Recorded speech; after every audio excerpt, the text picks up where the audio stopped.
Muy bien, buenas tardes. Bienvenidos a este primer webinar de la Escuela de Práctica Jurídica de la Universidad Complutense. Lo primero que quiero hacer es agradecer su presencia esta tarde en esta primera actividad virtual de nuestra Escuela de Práctica Jurídica. Mi nombre es José Manuel Mudí, soy el director de la Escuela de Práctica Jurídica y decir que es una satisfacción poder estar hoy en este acto, en este primer acto online de la Escuela de Práctica Jurídica. La escuela constituye hoy por hoy la punta de lanza de la formación de posgrado de nuestra Facultad de Derecho. Hemos invertido muchos esfuerzos y muchas energías en actualizar tanto las instalaciones de la Escuela de Práctica Jurídica, que hoy en día nos permiten disfrutar de una escuela moderna en cuanto a lo que son instalaciones, y también una escuela moderna en cuanto a su oferta académica actual, que de cara al próximo curso se va a situar en torno al centenar de cursos de todo tipo, incluyendo másteres, cursos de alta especialización, diplomas, jornadas, etcétera, con lo que se pretenden cubrir las necesidades tanto de nuestros estudiantes como de aquellos profesionales que tienen necesidad de, todavía más que nunca, seguir formándose en las materias en las que trabajan. La actual coyuntura, la coyuntura del COVID, ha obligado a la escuela a reaccionar. Buena prueba de ello es este primer webinar que estamos viviendo. Y también ha reaccionado desde la perspectiva de su oferta docente, como tendrán ocasión de comprobar si visitan no nuestro bar, sino nuestra página web. El próximo curso, la escuela arranca con más de 20 cursos que se ofertan en el doble formato presencial, online, con lo cual también en este sentido tratamos de adaptarnos a los tiempos. Este primer webinar aborda la cuestión del gobierno corporativo en tiempos de COVID-19 y corre a cargo de un compañero de departamento, el profesor Alberto Tapia. Alberto Tapia es catedrático de Derecho Mercantil de la Universidad Complutense, es abogado y socio del estudio jurídico Sánchez Calero. Cuenta, por lo tanto, con una acrisolada experiencia, tanto desde una perspectiva académica como profesional, que a juicio de la escuela y de los colegas que se encargan de dirigir el máster en asesoría jurídica de sociedades, lo convierten en la persona idónea para impartir esta docencia. No en vano, y quiero resaltar esto, Alberto es también el codirector del máster de asesoría jurídica de sociedades que se imparte en nuestra escuela. Gracias, Alberto, por haber tomado este guante, por estar con nosotros esta tarde. Sé que es un tema complejo, pero también sé que nadie mejor que tú para ocuparte de él, y agradezco de nuevo a todos los participantes. Por lo que veo en pantalla, más de 123, hay más de 230 inscritos, con lo cual entiendo que se sumarán todavía algunos más que vamos a disfrutar de tu charla. Tienes la palabra. Muchas gracias. Pues muy bien. José Manuel, en primer lugar, lo que tengo que decir es que agradezco mucho la invitación por parte de la Escuela de Práctica Jurídica, del guante. Espero que no acabe siendo un guantazo, porque me siento con mucho cariño como una cobaya de este experimento. Dios no me ha llamado por el camino de la informática ni la tecnología. Yo soy más de pizarra, quizá incluso porque, como todo el mundo sabe, la universidad pública es como el burro de Placero, pequeño, peludo y suave, es honrada pero pobre. Pero tenemos aquí un proyecto de la Escuela de Práctica Jurídica por la que yo creo que se ha apostado a la Universidad Complutense y responde a la pregunta de por qué la universidad pública no puede competir con otros centros, sectas satánicas que hay por ahí vendiendo humo. Nosotros no vendemos humo, vendemos auténtica autenticidad, lo que pasa es que en formato barato. Bien, pero eso no obvia en absoluto a la, digamos, a la seriedad del producto que ofrecemos, que parezco ya un especialista en marketing. Bien. Dicho esto, por lo tanto, me perdonáis, voy a tutear porque entre que no veo a nadie, es la primera vez en mi vida que no veo a nadie, pero percibo que hay más de 100 y pico detrás, es como una ouija, es como un fenómeno paranormal, falta el macho cabrío y alguna cosa para que sea las brujas de Salem. Bien, hay otro factor que me tranquiliza, que he visto que gran parte de los asistentes me conocen, con lo cual ya saben, primero, lo que puedo dar y segundo, no sé si se temen o esperan lo que yo voy a dar. Lo que pasa es que en este formato no sé si conseguiré tender hacia un poco hacia el showman bien entendido, pero en definitiva hacer una charla entretenida. En estos momentos, en estos días, es forzoso hacer dos primeras puntualizaciones, además de hacer el agradecimiento primero. Y esto es algo que Séneca, al final de todas sus cartas a Lucilio, decía, consérvate bueno. Pues yo siempre, en todas las lecciones que he dado estos días a los alumnos, también por estas plataformas un poquito misteriosas, para mí por lo menos, siempre empezaré deseándoles buena salud. Que esto, que no, hasta hace 3 meses diríais, o es cursi o es tonto. Pues no, como sabéis ahora, ni es cursi, ni soy cursi, ni soy tonto, además me es igual. Os deseo buena salud. Hay otra cosa que yo siempre se lo digo a los alumnos en estas charlas enlatadas en que parezco un individuo que vive metido en una lata de sardinas, pero bueno, estoy consciente y orientado. Bien, lo que la segunda cosa es que deseo, acompaño en el sentimiento a todos los que habéis perdido algún amigo, algún pariente, porque no estoy dispuesto, no me da la gana a reducir a cifras. El sábado murió un amigo mío y ese no es una cifra. ¿De acuerdo? Dicho, por lo tanto, pasamos página del tema, pero que conste en acta que os deseo buena salud, que es la parte buena del asunto, que la conservéis, que no la perdáis y que este bicho tan simpático no aparezca por vuestras vidas y desde luego por la mía espero que no.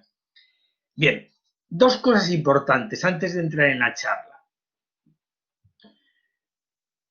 Mi blog. Podéis decir, este hombre es vanidad senil. No. Mi blog, os rendía mi blog. El blog es muy sencillito. Blog de Alberto Tapia, os metéis por ahí. Por dos razones. Primera razón. Ayer colgué una entrada donde ponía un guión de lo que voy a hablar hoy, que ya veré si sigo más o menos, pero en fin, está bien tener por lo menos una partitura, pero es importante porque ponía una serie de entradas a las que podéis acudir si queréis entrar en detalle. Esto es, yo ahora en esta sesión no voy a tener el mal gusto de convertirme en un niño de San Ildefonso, con el máximo respeto, y empezar a saltar el artículo 40, el artículo 41, porque vosotros a las 5 de la tarde os aburriríais, se crearía un feedback negativo y además un feedback dramático, porque yo no vería el feedback negativo cuando es presencial, ves que la gente se duerme, ve mirada de odio. Ahora ni siquiera eso, no sé si estáis durmiendo, si estáis atentos, si estáis, en fin, haciendo lo que os dé la real gana.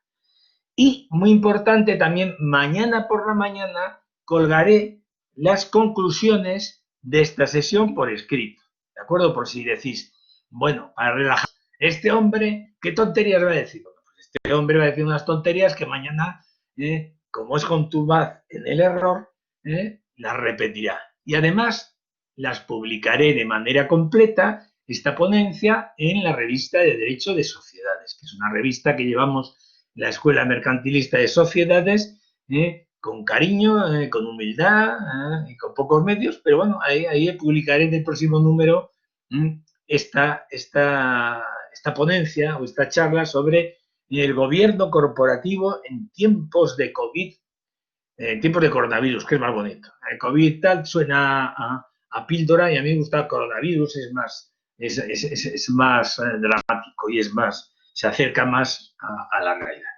Bien,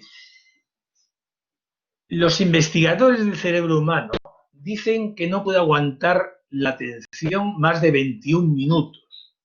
Yo voy a alargarme un poco más. He quedado con José Manuel, que por cierto, además de compañero, es paisano, es de Vigo, como yo. Esto es un factor muy importante para esta ponencia. Pues querer hablar un poco más. Pero yo soy consciente que cuando pase de media hora, 40 minutos, va a empezar pestañitas diciendo, menganito se ha ido de la reunión, titanita se ha ido de la reunión. Y alguno pone, imbécil, acaba ya. No quiero llegar a esa situación.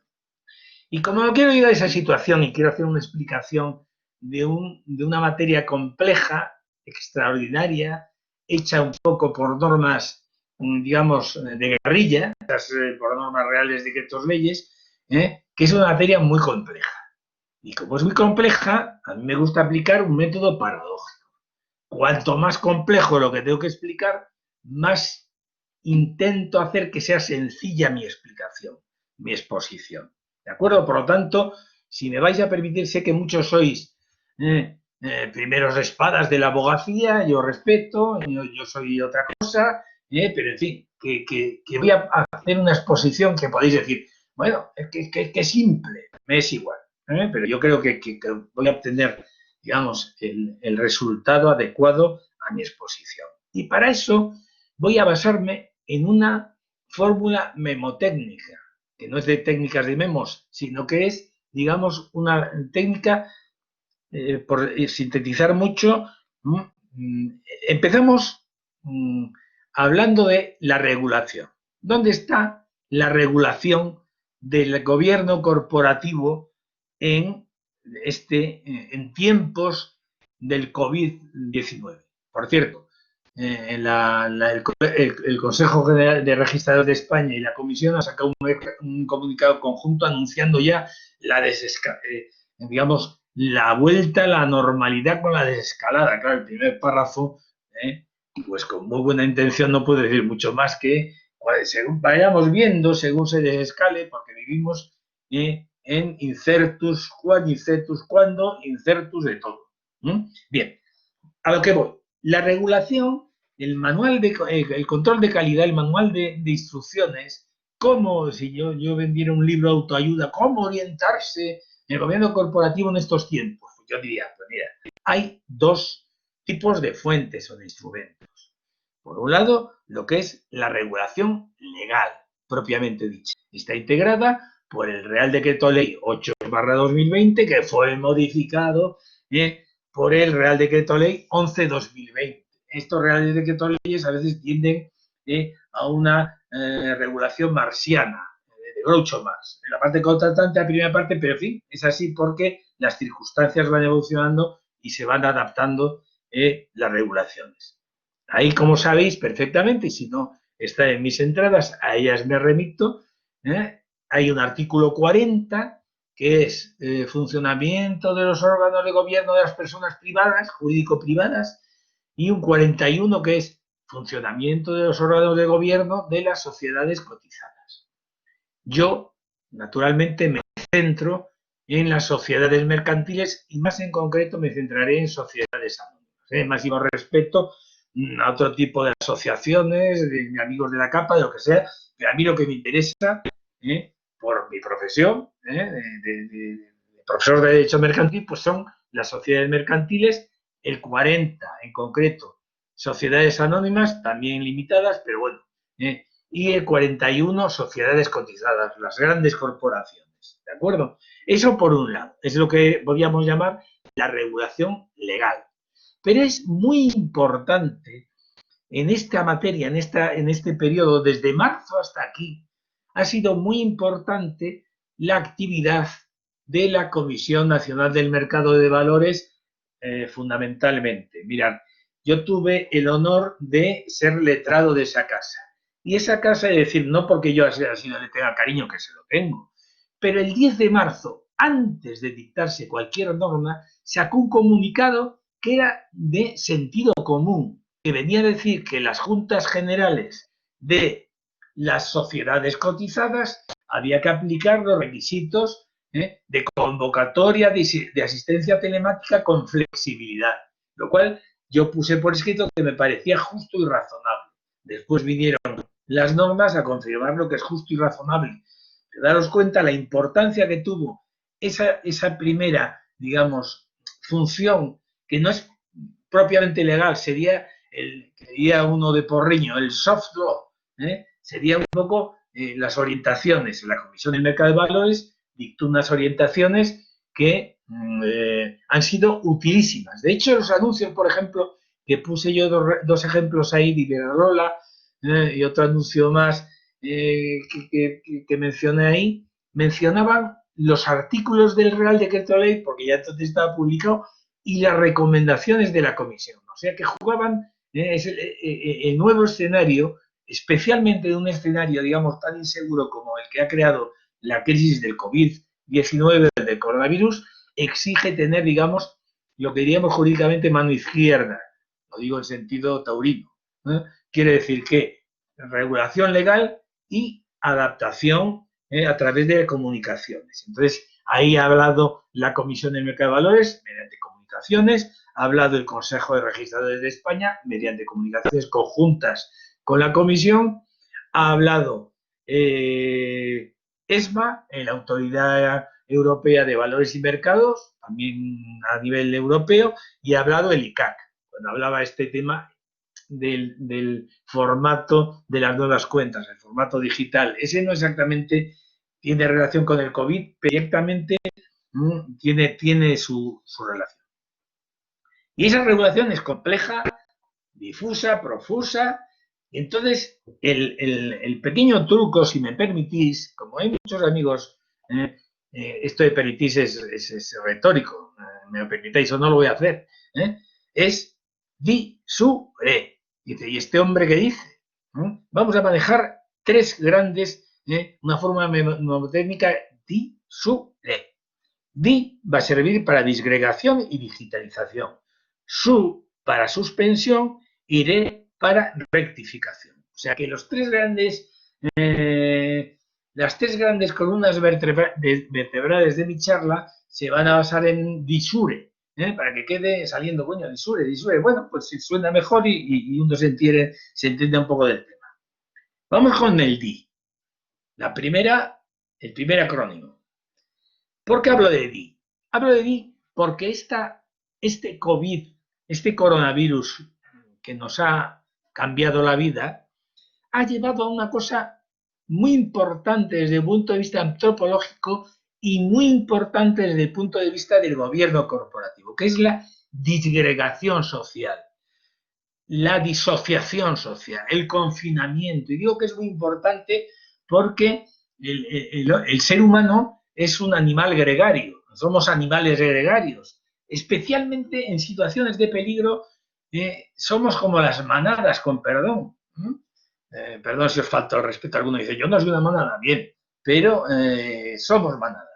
Somos manada y entonces la primera tendencia, sobre todo ante peligro, es agruparse. Pero aquí hemos debido de confinarnos, no solo aquí, sino en todo el mundo. Confinarnos y separarnos. Y eso influye no solo antropológicamente, sino jurídicamente en el gobierno corporativo. ¿Por qué? Porque los órganos de gobierno de las sociedades en general y de las sociedades mercantiles en particular son reuniones de personas. Y como son reuniones de personas, si esas personas no se pueden reunir, ha pasado como en la película famosa. Houston, tenemos un problema y hay que solucionarlo. Y entonces ahí entramos en el segundo D, digitalización. Hemos visto disgregación, nos lleva a la digitalización. Mira, desde ya 2019, y yo lo puse por escrito porque era evidente, no porque yo sea un adivino ni nada, sino porque era obvio, el derecho de sociedades y el derecho financiero en general tiene dos vectores novedosos esenciales, que son la sostenibilidad y la digitalización. Esto es, sostenibilidad porque además del riesgo rentabilidad y liquidez, hay que añadir a esa fórmula polinómica de siempre, de los tres, rentabilidad, riesgo y liquidez, hay que unir factor social y factor medioambiental. ¿De acuerdo? Y toda la normativa europea y toda la normativa internacional iba por la vía de enfatizar la sostenibilidad. Y el segundo gran vector era la digitalización. Habíamos tenido pruebas sobradas en una directiva del año 2019, que es la directiva, digamos, de digitalización del derecho de sociedades, precisamente, para potenciar procesos en línea, para potenciar procesos de adopción de acuerdos, de escrituración de acuerdos, de elevación a público, de registro en los registros públicos mercantiles. Esto es, teníamos la digitalización, digamos, en diciembre, por ponernos una fecha de 2019, estaba claro que venían el tsunami de la nueva regulación societaria, venía por dos caminos, que eran la sostenibilidad y digitalización. Bien, pero llegamos al mes de marzo, mes de febrero, ¿y qué ha sido el COVID respecto a la digitalización? El COVID es una especie de acelerador trágico de la digitalización. Es como el ciclotrón, como los aceleradores de partículas, ¿de acuerdo? El COVID ha forzado la maquinaria, ha obligado a digitalizar a lo bestia, por decirlo de alguna manera, digitalizar todos los procesos que eran comunes en sociedades mercantiles, desde las reuniones hasta elaboraciones de cuenta, hasta formatos de cuenta, hasta acuerdos, todo eso se ha potenciado. ¿De acuerdo? Entonces, ¿cómo se ha proyectado la digitalización en concreto? Sin entrar en detalle, porque insisto que no procede para no aburriros a vosotros, fundamentalmente a estas horas de la tarde, la digitalización en los artículos 40 y 41 del Real Decreto Ley 8/2020, modificado en la redacción por el Real Decreto Ley 11/2020, uno sobre todo ve la digitalización en todos los procesos de potenciación de sesiones telemáticas, de las reuniones de las Juntas Generales y los consejos de administración y las comisiones de auditoría. Esto es, se permite reuniones digitales, reuniones telemáticas, videoreuniones, para evitar precisamente el contacto. Eso nos lleva a admitir la adopción de acuerdos a distancia, sin la coincidencia personal en un mismo sitio de las personas que contribuyen a la adopción de ese acuerdo.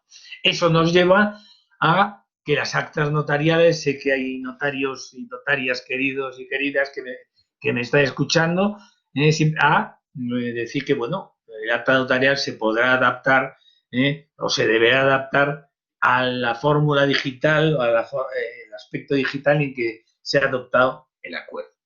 Y muy importante, esos artículos 40 y 41 de esas normas, lo que viene a decir es que aunque los estatutos no lo hubieran previsto, aunque los reglamentos de junta, en el caso de las Juntas Generales de Sociedades Cotizadas, no lo hubieran previsto, digamos que se ha creado, eso es una situación extraordinaria, por eso son medidas extraordinarias. Esto es, el otro día hablaba con un amigo mío que es, no voy a decir quién, es un gran ejecutivo de una de las empresas mayores, y me contaba que tenían hecho planes, digamos, incluso de deslocalización de acuerdos, pero nunca imaginaron que la deslocalización tenía que ser, porque claro, deslocalizarme es decir, oye, me deslocalizo los acuerdos y me voy a otro Estado miembro de la Unión Europea.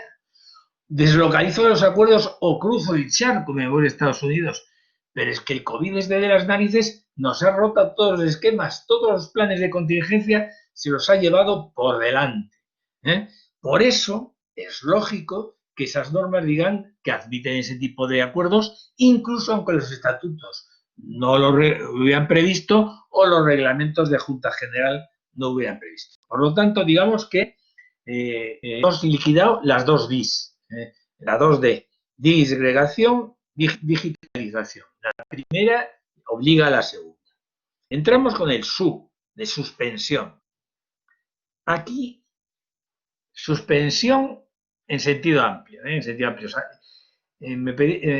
os pido disculpas porque siempre que sabéis que se utiliza algún tipo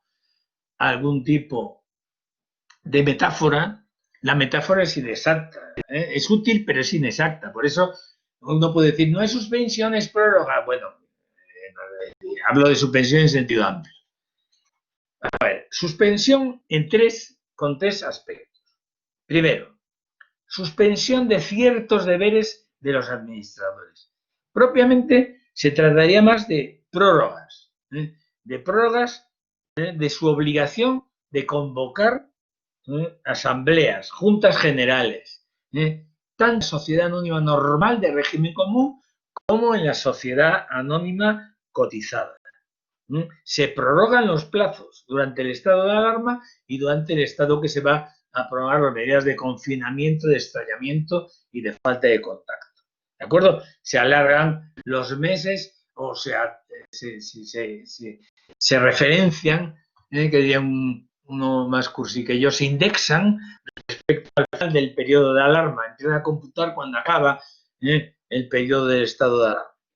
Eso por un lado. Estamos con la suspensión de deberes de administradores. Primera manifestación, se prorrogan los plazos. Segunda manifestación, también se prorroga todo lo que es el proceso de elaboración de cuentas, que como sabéis tiene tres grandes pasos. Formulación de las cuentas por los administradores en los 3 primeros meses, ahí se deja en suspenso hasta que acabe el plazo para computarlos, lo que sea el dies a quo empieza a computar cuando acabe el estado de alarma, aprobación por la Junta General, se va concatenando respecto al plazo de formulación de cuentas por los administradores y, por último, la revisión por los auditores, que a su vez, lógicamente, se va concatenando con los dos plazos anteriores. Esto es, si son actuaciones sucesivas, suspendo la primera, las otras van suspendiéndose por indexación. Es como una especie de teoría del dominó, van cayendo unos detrás de otros. O sea, así es como hay que interpretar de manera muy sencilla el tema de la suspensión o prórroga de convocatorias. La suspensión, hemos dicho, afecta a deberes de los administradores. También afecta a derechos de los socios. Por ejemplo, la suspensión del ejercicio del derecho de separación. ¿De acuerdo? Es lógico, es razonable que una situación anormal pues se suspenda el periodo, el plazo de ejercicio de esos derechos de separación de los socios, y especialmente cuando concurren una de las causas legales de separación, pues se produce esa suspensión. Otro aspecto muy importante es que, digamos que se suspende de alguna manera el plazo de disolución de la sociedad. Esto en el último Real Decreto Ley, y aquí estoy hablando de memoria, creo recordar el último que saqué a la entrada, que era el 10, bueno, el último es el 17, quiero recordar, ya no da abasto. Pero yo creo que el 16 que saqué una entrada se modificó precisamente ese aspecto de la disolución para, de manera coherente con el problema, la suspensión del plazo para solicitar la declaración de concurso. ¿De acuerdo? Aquí, como sabéis perfectamente, disolución societaria, liquidación societaria y institución concursal son cotangentes y no siempre, ni en términos de responsabilidad, pues hay muchas dificultades de coordinación en ocasiones. ¿De acuerdo? Por lo tanto, se suspende eso. Otro aspecto muy importante es también entre los deberes de los administradores que se suspenden están los deberes de los administradores de transparencia, de elaboración de documentos contables de información financiera en las sociedades anónimas cotizadas. Esto es, como sabéis, una sociedad anónima cotizada por así decirlo, la tensión informativa que tiene que tener una sociedad normal no es suficiente para una sociedad cotizada, por la sencilla razón de que en la sociedad cotizada cada día hay miles o billones de inversores que están tomando la decisión de invertir. Esto es, se echan la mano a la cartera y dicen, ¿invierto o no invierto?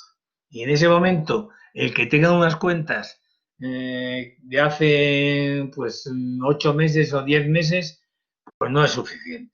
Y como no es suficiente, sabéis que hay unos informes financieros, además de que las cuentas se obligan a formular y publicar de manera más rápida que lo habitual, también se obligan a informes financieros semestrales e informes y declaraciones intermedias, lo que antes eran declaraciones trimestrales. ¿De acuerdo? Pues ese aspecto también ahí se contemplan, sobre todo por el artículo 41 del Real Decreto Ley 8-2020, modificado por el 11-2020, también se contemplan ahí una serie de prórrogas de esos plazos. Esto es, de la misma manera que se prorrogan los plazos normales de formulación de cuentas, también se prorrogan los plazos de formulación del informe, digamos, de los informes financieros periódicos. Y otro aspecto que a mí me parece muy importante, por lo original, por lo que diría, lo rompedor que es el tema de la sustitución de la propuesta de aplicación de resultado. Esto es, se permite a los administradores que hubieran formulado unas cuentas y le hubiera pillado, por así decirlo, la fase del COVID con las cuentas formuladas y hubieran hecho una propuesta de aplicación de resultado, sustituir esa propuesta de aplicación de resultado por otra distinta. Naturalmente, eso es una hipótesis que antes no se contemplaba. Es una hipótesis, por así decirlo, rompedora. ¿Por qué? Porque las cuentas son las que son. Esto es, las cuentas son del año 19 y ahí no había COVID. Pero es razonable permitir que la aplicación de resultado que va a aplicarse en este año 2020 y sucesivos se adapte a la nueva situación. Por eso se permite esa sustitución de la propuesta de aplicación de resultados y también se permite, pero claro, con ciertas garantías. Dos tipos de garantías, fundamentalmente. En una sociedad anónima normal, los administradores pueden sustituir la propuesta de aplicación de resultado que iba a dividendos, a reserva, en fin, lo que estimaran procedente. Pues los administradores pueden modificarla. Naturalmente hay que hacer dos cosas. Tienen que hacer un informe, tiene que haber un informe de un experto que lo ampare y tiene que haber también una justificación de ese cambio. Quiere decir que tanto la información complementaria tiene que explicar por qué esa propuesta de aplicación de resultado ha cambiado y tiene que demostrar una relación de causalidad, de causa a efecto, con la situación del COVID. Y en el caso de las sociedades cotizadas, además de todo eso, tienen que, por así decirlo, tienen que darle publicidad. Esto es, esa propuesta de aplicación de resultado, todo ese cambio de orientación de la aplicación de resultado tiene que traducirse en su web, en su transparencia reforzada. Y por eso también se convierte en información susceptible de ser información relevante. Esto es, eso que en principio era, por así decirlo, una información de dominio público, cuando va a cambiar hay que darle publicidad para evitar que, por ejemplo, un inversor que acceda previamente, vamos a imaginarnos que el administrador de la sociedad que sabe que va a cambiar la propuesta de aplicación de resultados, que iba a dividendos y ahora va a reservas, conoce perfectamente el impacto que va a tener eso en la maltrecha cotización de sus acciones. Y aprovechando esa información que no es, que tiene tenía las tres características clásicas de información privilegiada. No sería accesible, en el ejemplo que estoy poniendo al público, si fuera accesible, impactaría, sería relevante. Por eso sí se prevalece o abusa de esa información privilegiada, que sería en este caso una propuesta de aplicación de un cambio, una sustitución de la propuesta inicial de aplicación de resultado, ahí se impone, digamos, se pone, por así decirlo, la luz roja.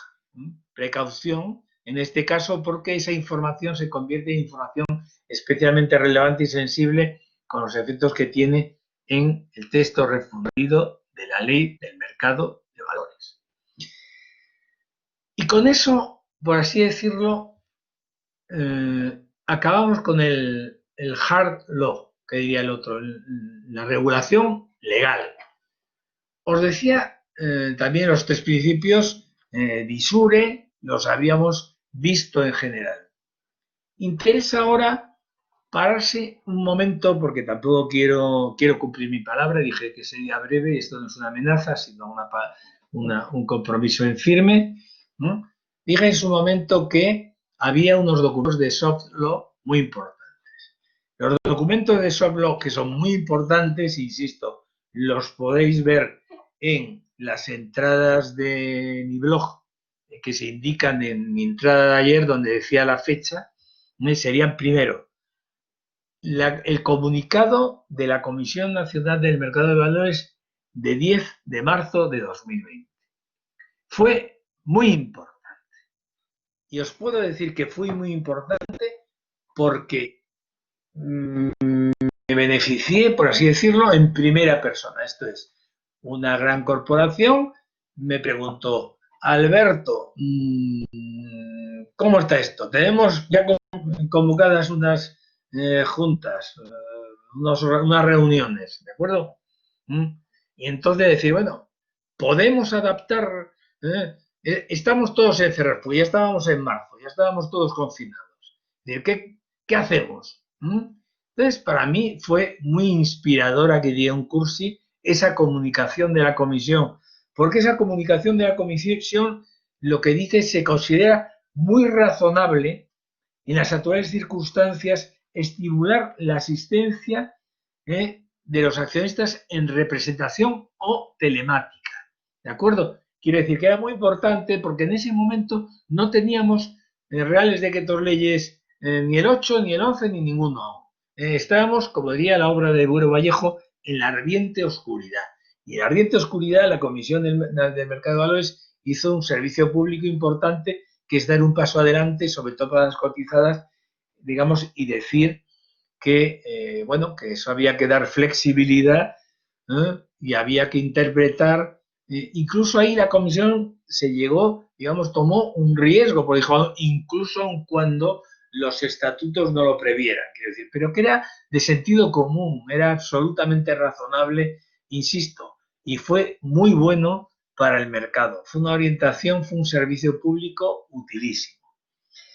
Otro documento que yo creo que es bastante importante, este es mucho más reciente, es un comunicado conjunto complementario del Colegio de Registradores y de la Comisión Nacional de Mercado de Valores. Este es del 28 de abril, de hace muy pocos días.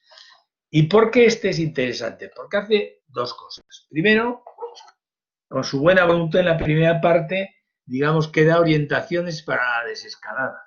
Pero claro, es que ni el Colegio de Registradores ni la Comisión Nacional de Mercado de Valores tienen una ouija que adivine la desescalada. Una desescalada complicada, una desescalada por fases, una desescalada compleja.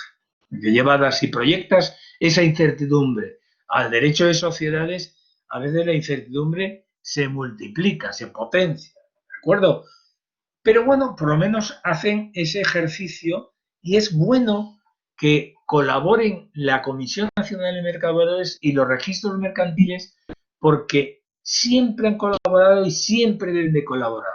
Si estáis en la profesión, si estáis en el derecho societario, sabéis que es esencial esa coordinación, ¿de acuerdo? Porque que si no, si la comisión te autoriza algo y después y el registro te lo tira para atrás, pues eso, has hecho un pan de muy mala manera, ¿de acuerdo? Es muy importante la coordinación. Y segundo, porque ese comunicado de 28 de abril de 2020, digamos que recuerda, por así decirlo, recuerda 3 principios de la regulación que conviene recordar.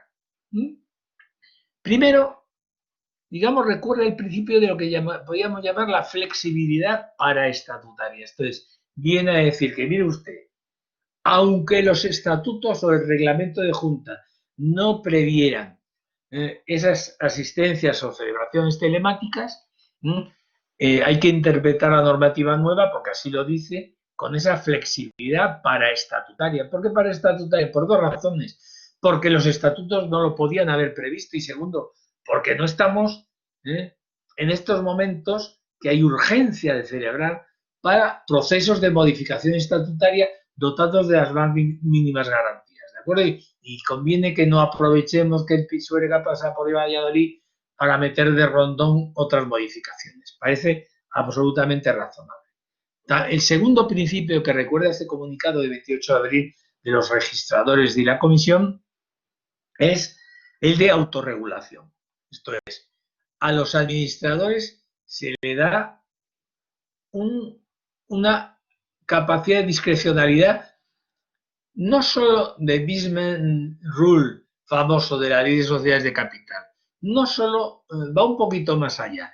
Se les da en algunas normas, se le permite, digamos, una capacidad de actuación un poco más allá. Y en ese comunicado se le pone. Pero yo creo que lo más importante de este comunicado de 28 de abril es que los registradores, el Consejo de Registradores de España y la Comisión nos recuerdan algo muy importante, que es que esto es como lo del dedo y la luna y el tonto que se queda mirando al dedo. Nos recuerda que no hay que quedarse mirando al dedo, hay que ver la luna. Me explico. Que cuando todas estas, que diría un cursi, technicalities jurídicas, tienen que tener en cuenta que al final tienen que respetarse los derechos de información, de existencia de voto y de igualdad de trato. Porque, insisto, es muy importante, esos son principios instrumentales. Mire usted la celebra en avioneta, tirándose en paracaídas, hace la junta con una cabra de estas de Cartagena de Indias, haga lo que quiera, en un buseto, la hace como quiera.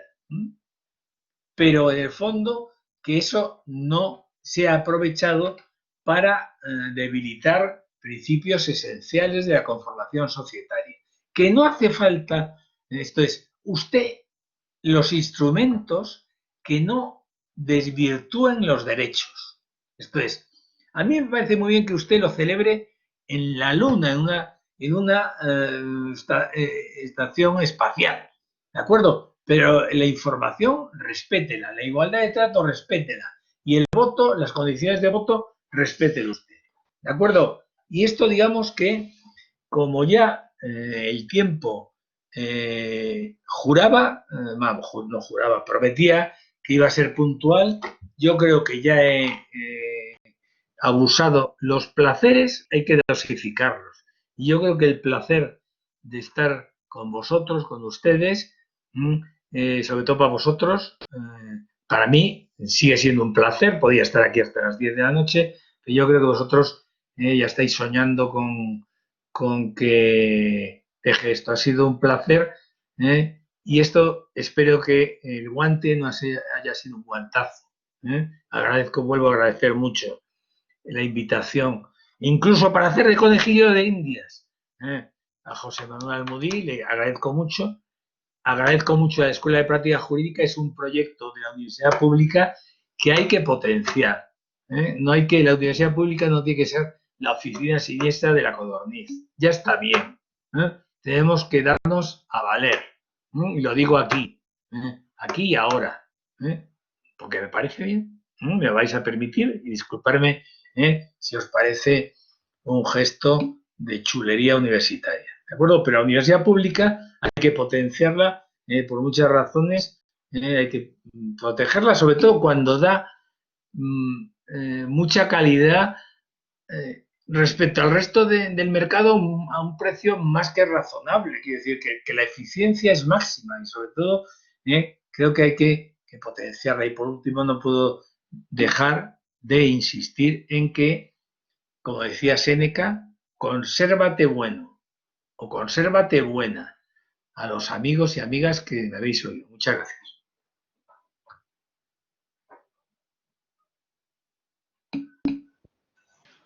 Muchas gracias, Alberto, por tu intervención. Ha sido un placer oírte, incluso para alguien que viene de un ámbito tan peculiar como el ámbito tributario, pero créeme que ha sido un placer. Según lo que estaba previsto, vamos a dar entrada a una serie de preguntas. Nos preguntan, Alberto, en relación con el uso de medios electrónicos, además de las cuentas anuales, si es el momento para incorporar la firma electrónica también a la firma de actas, certificados, y si crees que puede haber flexibilidad por parte del registro mercantil en relación con esta cuestión. Bien, a eso, a ver, primero, idea general. Sí, ¿por qué sí? Porque hasta en la universidad vamos a tener que estar firmando las actas con firma electrónica, con lo cual, si hasta la parte, digamos, más primitiva, por así decirlo, de la burocracia va hacia ahí, yo creo que debe ir hacia ahí. Y otra cosa es que me faltó, para no aburrir a la afición, comentar otra cosa que también lo he puesto en el guión de ayer, que es el comunicado conjunto de los registradores, de la Comisión del Mercado de Valores y del ICAC sobre el formato electrónico único europeo, que es que a partir del ejercicio que empieza el 1 de enero de 2020, o sea, este ejercicio, ya hay un reglamento comunitario modificado por otro reglamento que obliga a construir, digamos, la información financiera conforme un formato ese que se llama FEUE, el formato electrónico único europeo. Y ese formato debe venir firmado electrónicamente. Con lo cual, insisto que yo creo que por lo menos sería recomendable. Sería recomendable, igual que digo que sería recomendable para los operadores y sociedades, estoy seguro que los registradores han hecho un esfuerzo para admitir eso y volver a lo de siempre. Admitir, usted tráigamelo de alguna manera, pero la veracidad de las firmas, la veracidad de los documentos, si se puede hacer digitalmente, hágase. Esto es,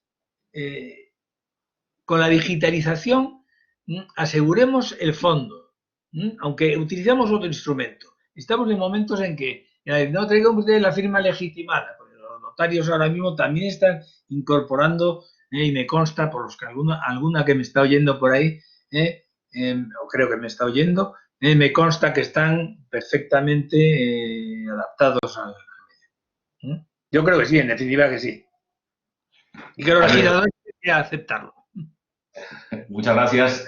Siguiendo con el tema de la firma, nos plantean, te leo textualmente, cuando hablamos de firma electrónica en la presentación de documentación ante el registro mercantil, el sistema informático admite tanto firmas electrónicas simples como firmas electrónicas cualificadas emitidas a través de un certificado digital. Pero la calificación jurídica sobre la validez de la firma puede variar en función del uso de un tipo de firma electrónica u otra. Nos plantean al hilo de eso, ¿no sería conveniente indicar como obligatorio el uso del certificado digital para evitar defectos? Y se añade, en el supuesto de consejo de administración, si a tu juicio los consejeros deben firmar las cuentas con un certificado digital de persona física o con un certificado de pertenencia o representación de la entidad. A la última, hombre, yo creo que por sacar el principio, por sacar un principio muy elemental de la antigua ley cambiaria, en la antefirma, pues aplicándolo a las nuevas tecnologías, si el administrador que firma sin poner en la antefirma una letra de cambio, ese instrumento tan bonito que tanto hemos visto, podía acabar respondiendo él, pues es conveniente no firmar como persona física, sino en su condición de administrador. Entre otras cosas, igual que pasaba, insisto, es aplicar los principios de analogía. No es que todo esté inventado, pero yo creo que es prudente razonar de la siguiente manera. Si, por ejemplo, en la firma de letras de cambio, en la antefirma había de hacerse constar, aunque hubiera una presunción de artículo 9, artículo 10 de la ley cambiaria, había una presunción de representación, debe hacerse constar y debe firmar como administrador de la persona jurídica. Respecto a las technicalities del tipo de firma digital, tengo que hacer una confesión urbi et orbi. Yo los documentos, la firma digital, lo maneja mi secretaria. Lo ignoro absolutamente. Quiero decir, confío en ella. Un día me va a firmar cualquier barbaridad y voy a acabar en la cárcel. Espero que alguno de los que me esté escuchando me vaya a llevar, yo qué sé, un iPad o algo así para entenderme. No lo sé. No puedo entrar en technicality, pues sería, insisto, que un indio de Papúa Nueva Guinea estuviera hablando de aviones supersónicos. No se de fiar ahí en el tema. Lo confieso humildemente. Esto es como estas sesiones de Alcohólicos Anónimos. No, yo lo confieso y no controlo eso. Muy bien, Alberto, pues lo vamos a dejar aquí. Gracias por, no sé si hacer arder, pero sí iluminar la oscuridad. Desde la Escuela de Práctica Jurídica vamos a continuar con este ciclo de webinars. Les emplazo al que tendrá lugar el próximo jueves en el mismo horario sobre negocios internacionales, también muy vinculado con la materia mercantil, a los que seguirán muchos otros, con lo cual les animo a seguir la web de la escuela y nuestras redes sociales. Muchas gracias a todos los que han hecho posible esto, en particular a Alberto Tapia y a mis compañeros del área de Derecho Mercantil de la Facultad de Derecho, y hasta muy pronto. Hasta luego. Gracias.